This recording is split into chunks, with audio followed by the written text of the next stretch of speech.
بسم اللہ الرحمن الرحیم۔ السلام علیکم۔ میں ہوں آپ کا بھائی عباس حمدانی اور آپ دیکھ رہے ہیں جعفریات ٹی وی۔ آج کا ہمارا موضوع گفتگو ہے مذاہب کی یکسانیت۔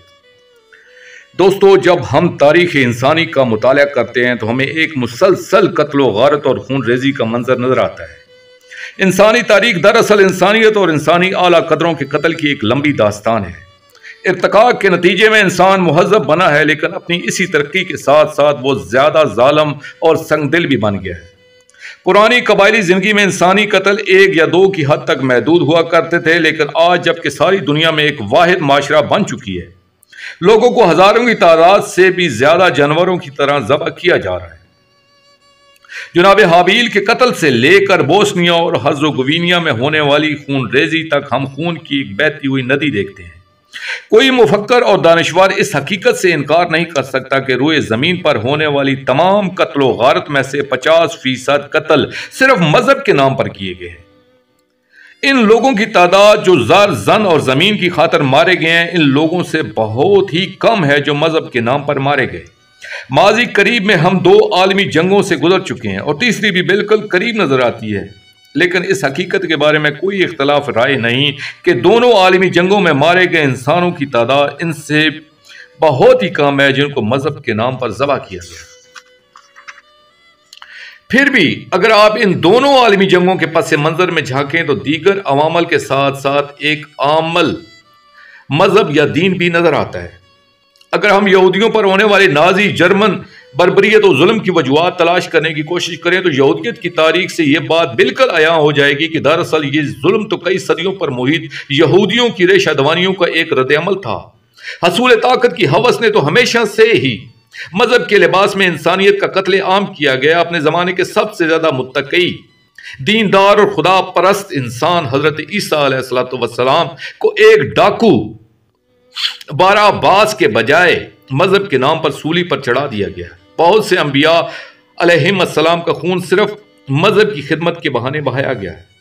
ان بہت سی مختلف جنگوں میں جو اسلام اور دنیا کے دیگر مذاہب کے درمیان ہوئی، مسئلے کی جڑ یا بنیادی وجہ اور کچھ نہیں تھی، صرف مذہب تھا۔ کسی ایک ہی مذہب میں آپ کو بہت سے ایسے متحارب گروہ اور فرقے ملیں گے جو انسانوں کا بڑی بے رحمی سے قتل کر رہے ہیں۔ یہی سب کچھ آج تک ہو رہا ہے، لیکن آخر کیوں؟ کوئی سے 2 مذاہب یا فرقوں میں اختلاف ہونا تو ممکن ہے، لیکن اس کے نتیجے میں آخر انسانوں یا انسانیت کی تباہی کیوں عمل میں آتی ہے؟ کیا کوئی ایسا مذہب بھی موجود ہے کہ جو انسان کو بھی ذرا سی اہمیت دیتا ہو؟ ایسا لگتا ہے کہ شاید ایسا کوئی بھی مذہب نہیں ہے، حالانکہ مذہب تو بنا ہی بنی نوع انسان کی بہتری اور خوشحالی کے لیے، نہ کہ انسان مذہب کی خوشحالی کے لیے بنا ہے۔ حتیٰ کہ کسی بھی مذہب کے انتہائی سخت احکام بھی استثناء موجود ہوتے ہیں۔ یہ استثناء نہ صرف انسان بلکہ ساری مخلوقات کی بھلائی کے لیے رکھے جاتے ہیں۔ مثال کے طور پر کوئی بھی ایسی رسمی عبادت، پوجا یا دعا نہیں ہے جو انسانی جان سے زیادہ قیمتی شمار کی جا سکتی ہو۔ اس بات کو ایک حسی مثال سے ثابت کیا جا سکتا ہے۔ فرض کریں ایک شخص اپنی نماز، دعا یا عبادت کر رہا ہے اور قریب ہی پانی کے جوہڑ میں ایک کتے کا پلہ ڈوب رہا ہے۔ ایسی صورتحال میں جملہ مذاہب یہ حکم دیتے ہیں کہ اس شخص پر لازم ہے کہ وہ اپنی نماز یا جو بھی عبادت وہ کر رہا ہے اسے ترک کر دے اور اس کتے کے پلے کو ڈوبنے سے بچائے۔ دوستو، اگر ایک کتے کا پلہ اتنا اہم ہے تو پھر آپ اس طرح کی صورتحال میں ایک انسان کے بچے کے بارے میں کیا کہیں گے؟ بس یقینی طور پر انسانیت کی حفاظت اور بھلائی خدا کی رسمی عبادت اور دیگر تمام مذہبی رسومات سے زیادہ اہم ہے۔ اس اہمیت کو ایک دوسرے طریقے سے بھی ثابت کیا جا سکتا ہے، یعنی اگر کوئی شخص کسی دوسرے شخص کا کسی بھی شے کا مقروض ہے تو بروز قیامت صرف وہی مالک شخص ہی اس کو معاف کر سکتا ہے۔ اسی طرح ایک قاتل کو صرف اسی وقت سزا سے معافی مل سکتی ہے جب مقتول اسے معافی دے دے۔